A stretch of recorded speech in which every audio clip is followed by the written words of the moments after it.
I had never up until now consciously thought of my physical attributes as something that could earn me money. I had a startup when my son was 6 months old. I have taken my son to a VC meeting while I was pitching. The 19-year-old me who had always lived with my parents to live in a city like Mumbai on my own, handle my finances, get to work, and then handle the big egos that I discovered in the workplace. During the pandemic, I said I have to pause this conversation because dal hai, band karni hai gas par. And all of the women were so happy to hear someone say that. When we were getting married, we chose a female pandit. We did that because female pandits exist. I have learned one thing in life: I don't regret, I reflect.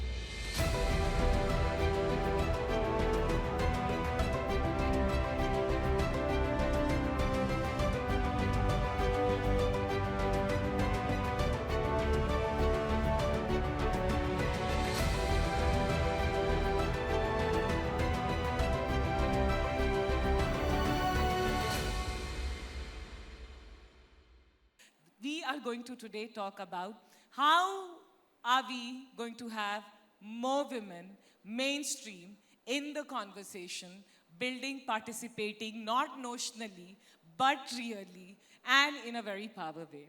So before I come to you, dear, Nandita, you are the CEO of Myntra. And Myntra, we all know, in some way in our startup world, Myntra was the first which showed fashion, fashion as a genre, fashion as a category, and built a phenomenal brand. Today, as the CEO, there are very, very few women CEO in the startup world, in the entrepreneurship world, and you, as the CEO, if you could quickly take us, आपके seat में कैसे पहुंचते हैं? I always took the tough choice. So whenever I was faced with a choice in my life, I always took the tough one. And I think that has been the story of my life as I see it unfold as I sit here today. I had a very traditional, educational background. I was an engineer like a lot of us would be. Did my MBA, joined Unilever. I say this because I think it's important to talk about it. I followed my husband to Bangalore, so I got married and I decided to move to Bangalore with him, and I left my dream job at Unilever. And I thought that, this is the end of the world. But I got into an interesting opportunity at Britannia. If you're in Bangalore, you have to start up. It has to be a tick mark that you do. So I started up. We didn't do very well. We didn't do what we wanted to do. But I realized that, I want to be in the consumer tech world. And that's when Flipkart happened. In Flipkart, again, I think if I just step back and think about everything that I was doing, I always took the tough choice. I had a startup when my son was 6 months old. I have taken my son to a VC meeting while I was pitching for that startup. And even at work, I think always the tough choices. Yes. And at Flipkart, again, I think, so one is tough choices, and the other thing is I never chose anything for vanity or prestige. I always chose it for if it's challenging, if I can actually contribute to the growth and I'm not a cog in the wheel. I never chose anything for vanity, so I gave up assignments which were very prestigious, which had a lot of tag value to it. And I showed up every day. I think there's no substitute to that. A great support system. My husband and my son are my biggest cheerleaders. I think they are more ambitious for me than I am. Of course, my parents, because I think now I recognize the privilege of growing up in a family where you are in, it is again like, for them, they wanted all of this for me. I always get asked why you have your story. Why did you start her story? We have her story. And I always say that I dream of a world when there'll be no her story. We don't need her story. Why do we need her story? And they think, oh, you're creating discrimination. Why do we, special quota for women? No, because the stories of women entrepreneurs, leaders is still so far and few. And that is a conversation it's not a women-man conversation. We all have to be a participant in changing that. And with that, I come to you, Dia. First, I'm starstruck. And I don't know if it is a gender biased as a woman, I can say, I find you so amazingly graceful, beautiful, but most importantly, I have become your fan now, over the years, because of the phenomenal purpose, work, and authenticity that you bring. But before we come to the sustainability, the eco-entrepreneurship that you're driving, I want you today to tell this hall full of entrepreneurs जो हम सब अभी funding winter और बहुत दुख दर्द से झेल रहे हैं और जी रहे हैं और आगे बढ़ रहे हैं. Tell us your story. When I was very young, I wanted to be many things. I wanted to be a teacher, a lawyer, a doctor. At some point, I wanted to be an activist. At some point, I realized that I wasn't happy with the inequity in the world, and I wanted to help make a difference. So there was a very big part of me that wanted to pursue law and work for children's rights. Now, somewhere along the way, a model coordinator spotted me wearing spectacles, sitting in a library at a club in Hyderabad, Sikandrabad Club, it's not a nightclub, reading a book. And she walked up to me and she said, you know, there's this fashion show happening day after tomorrow. A new shoe store is being launched in Hyderabad. Would you like to model for the shoes? And I was like, me?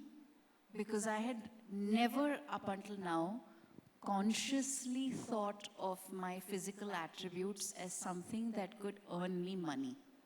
I never thought in that direction. So there was like this epiphany. I was like, wow, okay, so what do I have to do? She said, nothing, you have to carry these clothes. I'll give you a brief. I hope you have them. So I said, kya lana cha? Okay, this. She said, ye joote pehne padenge, you'll have to walk the ramp, and at the end of the job, you'll get 5,000 rupees, something like that. And I said, wow, this is so simple. It turned out not to be as simple as I perceived it to be. But what I realized at that age was that here was a whole new world and an opportunity that was beckoning. And maybe if I explored it, I could discover other things that I hadn't really thought about. So I went along with it. And by the time I was 17 and a half, I had gotten a call from the Times Group to participate in the Miss India. I went on to win that, and then of course went on to win the global title that Zeenat Aman had last won 40 years ago, 29 years ago. And that was like a paradigm shift, because from wanting to pursue a degree in law to suddenly becoming a household name and having these brands and these opportunities and endorsements and films, I was but naturally tempted to pursue that path. So I went along with it and went into it completely unprepared. I had no idea what the world of film was about, or what the people in film were like, or what it would mean for the 19-year-old me who had always lived with my parents to live in a city like Mumbai on my own, handle my finances, get to work, and then handle the big egos that I discovered in the workplace. And I must also admit that it was a time when I joined film, the representation of women on set was the actress and the hairdresser. And beyond that, there would be maybe one or two women, and a large number of people on set were men. It was intimidating, but I discovered my love for storytelling and my passion for it. And with every hit and miss, high and low, I navigated myself and I realized, okay, these are my virtues, these are my values, this is what I'm willing to, this is what I want to hold on to, because this is what helps me sleep peacefully at night. This is what protects me.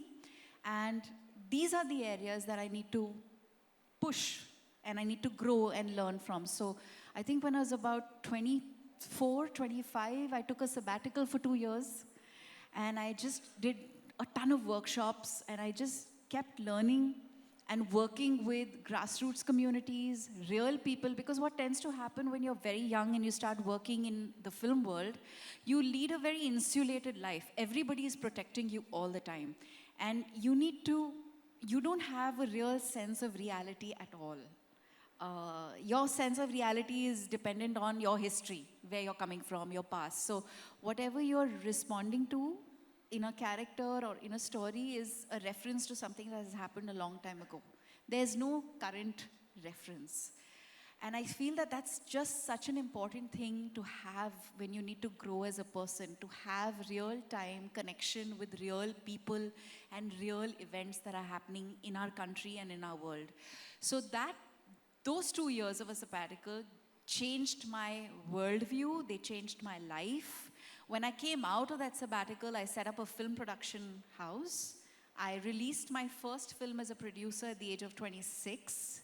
And it was unheard of in the film industry at the time. Every colleague of mine who discovered that I wanted to set up my own production company said to me, nobody will give you acting jobs if you set up a production house. And I was like, so be it, no problem. I want to tell stories on my terms. Even if it means one story, I will tell this story. And I haven't looked back since, because what happened with all of that, Shradha, is that firstly, I just rooted myself firmly into reality.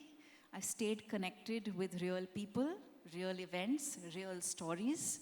And that in turn has so beautifully deepened my purpose and helped me define my own story. We are living in a world which is not equal, and we shouldn't mince word and say that are equal hai, sab kuch hai. With lot of love and heart and kindness, we could say that we, in the event also today, like it's not that it's 50-50 or the world is an equal playing ground. What are you doing? And Nandita, because under your leadership today, Myntra is seeing more women in the workforce. You are supporting more women entrepreneurs, and of course, you're doing phenomenal. I know the number of women entrepreneurs you've also supported. Tell me, what are some of the things that you're doing? And more importantly, what are some of the things at a practical level we can do कि एक conversation नहीं रहे, but actionable बन जाए? Each one of us is in a position of influence, and therefore we should not let go of that opportunity to influence, to create a more equitable and a more balanced world. Because actually it's not just good for it's not just good for the conversation that we are happening, but it actually turns out to be it's good for business and it's good for the world. And we will actually solve very diverse problems if there is diverse representation on the table. So I think whether it is the problem of niche need states that we talk about in business, or sustainability, or any of these problems, I think diversity helps in solving those problems. So I think that's the first part. Each one of us is in a position of influence to actually create that difference. At Myntra, I would say one of the things that we do very well is have a conversation which is you need to have both structural interventions which allow for women to, like we have a very robust return to work program where we, open up nominations for women to come back after a break, for example. They may have taken a break and they come back, and we see great participation in that. We also ensure that I think we allow for conversations to happen. We allow for our policies to be built in a certain way where women feel supported through all of the life stages that they go through. So whether it is changing cities because they're getting married, or having children, or taking care of elderly parents, or pets, I think the opportunity to say that you have time off you can take, you can have support, your medical system is sorted where you can support people in your life. I think that's the other piece that we do very well. The conversation that sometimes it does get tough for women in the team, and how do you support them, and how do you have that conversation? I remember we were having, like we run a mentoring circle, and I think, and we did that at Flipkart, and now we are doing it at Myntra, where women, a group of 3 women actually mentored 15 women, and we did that for 15 months. And what happened was that women from the mentoring circle became mentors, and then they mentored other women. So you had conversations about difficulty, but the one thing that stayed on with me as I was mentoring one of the groups was that during the pandemic, I said I have to pause this conversation because dal hai, band karni hai gas par. And all of the women were so happy to hear someone say that, because that's the real problem that sometimes you face, that there is something else happening at home which you need to tend to. So I think making those conversations real and saying, I'm a full person, this is who I am, this is what I bring to the table, and you have to accept me in totality. I can say that today we are 40% women in the Myntra workforce. 40% of my leadership team is women, so we can talk about that. But I think the conversation is not just about people in the organization, but also the businesses that we enable to build on the platform through our platform. So we have around 350 businesses which are led by women. And let me tell you that they're growing at least 3 times faster than the platform. So our women-led D2C businesses are growing 3 times faster than the platform. I'm sure you all saw the Ruban story on Shark Tank. Because I think what we've been able to do is we have an equal representation in our customer base. So 50-60% of our customers are women. Women entrepreneurs identify niches, need states that haven't been fulfilled by the mainstream businesses. And truly, the internet is a very democratic place to that extent. You don't have to have a big setup. You don't have to have like a factory or a big distribution system. You can have a test and learn opportunity where you can create a business and talk to, set up a Shopify account, sell on Instagram, sell on Myntra, and really build your business and test and learn. You bring so much of, and I've had the fortune of interacting with you, seeing you closely, observing you. You bring so much of empathy, you bring so much of equality, you bring so much of genuine, not just talk, but genuine support is a wrong word, but genuine relationship and genuine help and support for women. How can we have more of you? Because it's an unequal world and we have to make it equal. And it's up to us. I think we're privileged because we have positions of power where we can make that choice. So let me give you a few examples. I think gender equity is something that we learn first at home. So what is the role that my son or our daughter is seeing their parents play? Are we sharing the workload? Are we doing the same things that our children are watching us do? So mama goes to work, papa goes to work. Mama cleans her plates or picks up her plates, papa does the same. Yeah. Does mama cook? Does papa cook? So I think the foundation and the base of that starts at home. And then, of course, I think some of the things that I realized, like I mentioned very early in my career, is that the representation of women in my business was abysmal. Even today, as per an Oxfam report in 2022, the representation of women in the Hindi film industry or the Indian film industry is less than 10%. Now, that is startling, right? But it's a fact. And it defines everything. It defines the nature of stories that we're telling, how we're telling them, how we're treating women on set. It defines everything. And it's such an important place for this change to happen, because when that has happened in the production houses where it's happened, the kind of teams and the kind of results that has generated. For example, a film that I did pre-lockdown, pre-pandemic, was a film called Thappad, directed by Anubhav Sinha.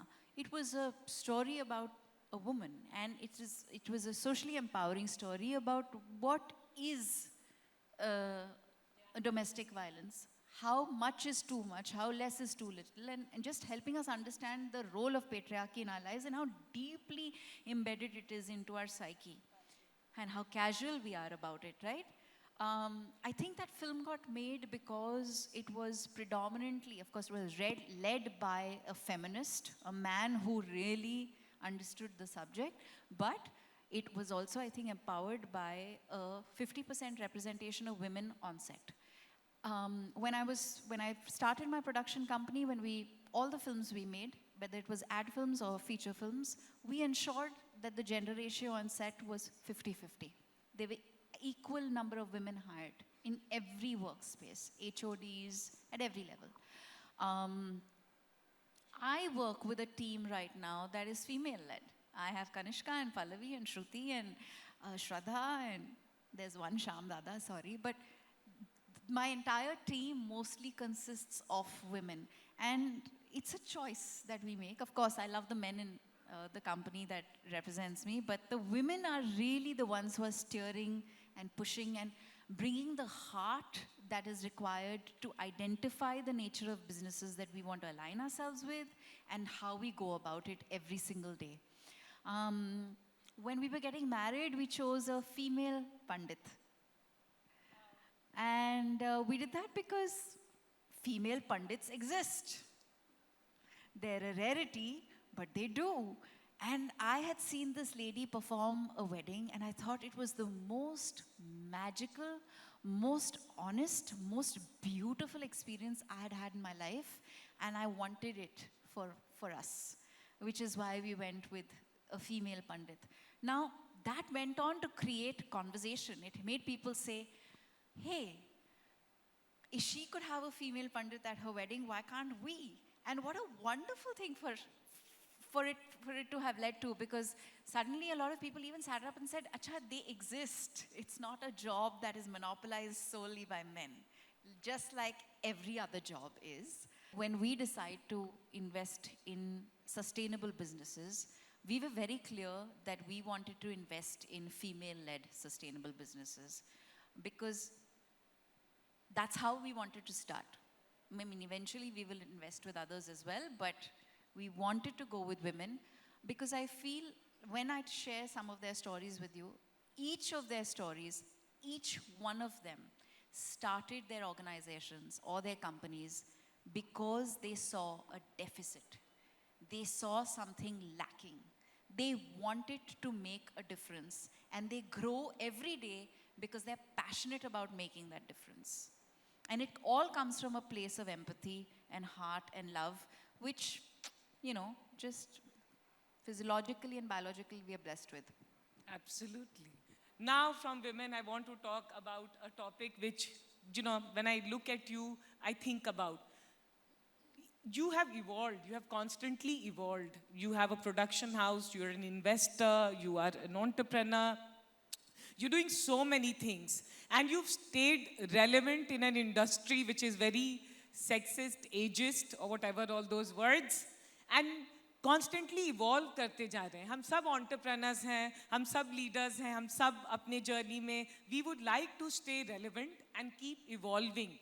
How have you done that? Is there a process, if I may ask, which you followed? Don't laugh if I share it. But when I took that sabbatical for 2 years at 24, I realized that a lot of the pain and a lot of the suffering and a lot of the inadequacy I was feeling as a human being was driven by ego. Because when I was so young, I was brought into a world or an industry that was so hell-bent on treating me like a commodity. I was selling something all the time, somebody's idea, somebody's story, something, without actually understanding why. And I think when I recognize the fact that unless and until I discover my individual need to be, just be, and do whatever it is I was doing with absolute joy, because I was grateful for the opportunity to be there and to be able to do it, nothing would translate for me. And it's miraculous how the moment you embrace your reality and you say, this is who I am, this is what I love to do, I will not compromise on this job because I want to give it my all. And while I give it my all, I have to enjoy it the most. If I'm not enjoying it, then I shouldn't be doing it, right? And that was actually one of the wonderful things, the discoveries I made, that I really love the power of storytelling. It's something that really determines it drives my joy in every way.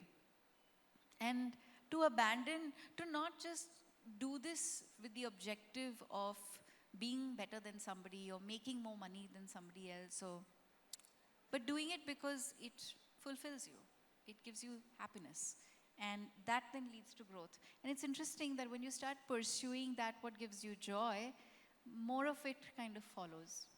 You guys are investing, you guys are supporting entrepreneurs. What are some of the things which you would like to tell entrepreneurs? And especially if people want you as an investor, as as someone who can help in their journeys, how can they work with you? How do you, in which sort of, I know sustainability, but how can one reach you and how can one pitch to you? You can reach my team. They're all sitting right here. But I think what really connects with me is honesty, integrity, and of course, genuine care for people and planet. whatever that product is, it has to be keeping in mind that we are in the midst of a triple planetary crisis. We are confronted by climate change, by pollution, and by deforestation. And whatever actions and steps we take, and the best and the most powerful way to use our imagination and money at this juncture in human history is to use it to support life on Earth and, of course, human growth. Really looking at businesses and not as investors, but really as platforms who can support businesses. I think, what story are you telling? Stay true to your story, because there is a lot of distraction, like you said, the moment you get distracted by the ego and what's in the news, it's very easy to get distracted. So I think staying true to your story, staying agile, staying nimble, staying hungry, and just staying true to the purpose of growing the business. I think those are the businesses we see grow. There are so many unmet needs of women in this country, of the families that they build, that every day we see stories of somebody talking about inclusive body sizes and a whole line around that, and entrepreneurs doing that, or around clean beauty, or about clean home, or about for kids, like how do you have sustainable clothing for kids, for example. So I think there are so many stories to be told, so many businesses to be built around them, staying true to that.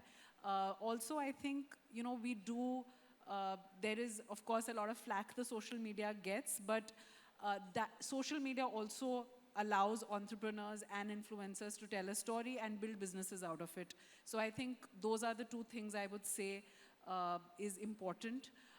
And be there for the long run. So I think those are the three things. How do you guys deal with heartbreak and rejection? I have learned one thing in life: I don't regret, I reflect. So if something happens, I'm like, okay, why did it happen? And you have to just observe the voice in your head. So not be the voice in your head, and just learn from it, move on. Life is too short to dwell upon anything. Really? You don't feel the pain, you don't cry? You do feel the pain, but I think I think the problem is still there to solve. So you then reflect on what you can do better and do that. I think over a period of time, you tend to not worry about what others are saying. How do I deal with heartbreak? Yes. I feel it. I feel the full extent of it. And then I obviously grow from it and move on. Nandita, as the CEO of Myntra, and as a leader, and as a very, very, very, Abhibi women CEOs are very less, and I again can't reiterate it more, and doing such a fantastic job. If I may ask you, what is the purpose that is driving you and the purpose of Myntra? But the purpose which is driving it now? Yeah, I think Myntra's purpose has been to democratize fashion and lifestyle through technology. We talk a lot about the democratization on the demand side. I think, the tools that we create, the access that we create. I grew up in a tier 2 town, and I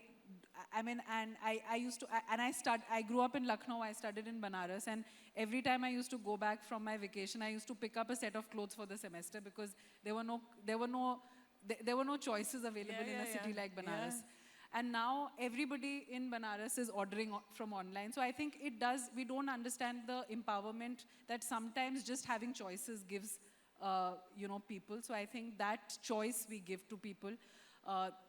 Things which earlier were inaccessible, you democratize through technology. But I think on the supply side, the number of brands that our platform has been able to provide growth to, I think that for me is most satisfying. And therefore that's the purpose of Myntra, democratizing fashion through technology. And it's not just for the brands, for the consumers, but also for the ecosystem that we live in. We have, our delivery partners, our hub owners. It's all an ecosystem that is growing and being built. My purpose is really paying it forward. What does fashion mean to you? Fashion to me is actually, for me it's actually having the choice. It's empowerment. It's not about, it's being yourself. Whatever makes you be yourself, that's what fashion to me is. And it's not about the latest or the trendiest or what everyone else is wearing. It is about me. Do I have all the choices? Can I be myself? And that's what fashion to me is. Very nice. Thank you. Dia, दोनों purpose and fashion. Purpose simple है, to inform, empower and uplift, and essentially help make a difference through all my efforts, whether it's as an artist, as a producer, as an investor. Basically, I think what I've understood is that capitalism must have a conscience, and it is our active choices on how we use our money and how we make our money that is going to define the world and reduce inequalities. My idea of fashion is pretty simple. I agree with you that it is self-expression. It is must be democratic, but I also think that it's a wonderful opportunity to truly empower local communities, craftsmen, and craftspeople. So all of my fashion choices are in the sustainable space. I celebrate design, I celebrate fabric, I celebrate the lives and the livelihoods attached to making that piece of history that lasts forever. How do you remain fit and cool and looking you and looking so happy? What is some secret mantra, supplement, things that we could do to look so Good awesome? question. Because it doesn't look like you age Shradha, only. Namita, both of you asking this question? No, na? अच्छा, दो बातें हैं. एक तो I think जैसे आप दिखते हो वो basically आपके अंदर क्या चल रहा होता है वही नजर आता है सबको. So I feel like your physical body or your physical being is really an extension and an expression of what's happening inside your heart and your health. How well you sleep, how well you eat, how less of resentment and grudges and baggage you carry, and how positive your outlook is to life is what determines how you feel, and therefore that's what determines how you look. मेरे लिए तो इतना ही है, और फिर मतलब बाकी सब DNA होगा, कुछ genetics must be at play here. It's just amazing to see the authenticity, to see the evolution, and to see how, to me personally, what is also most important is how you're supporting startups. And genuinely doing so, because I've spoken to the companies you've invested in, and they have such high regards for you. और वो चीज़ पैसे से नहीं आता है. So thank you so much, and look forward to having more conversations with you. And Nandita, as the woman CEO of Myntra, more power to you. And मुझे पता नहीं था आप बनारस और इलाहाबाद और लखनऊ से जर्नी करके आई हैं. So phenomenal, and we look forward to you supporting more women entrepreneurs. Thank you so much. Thank you so much.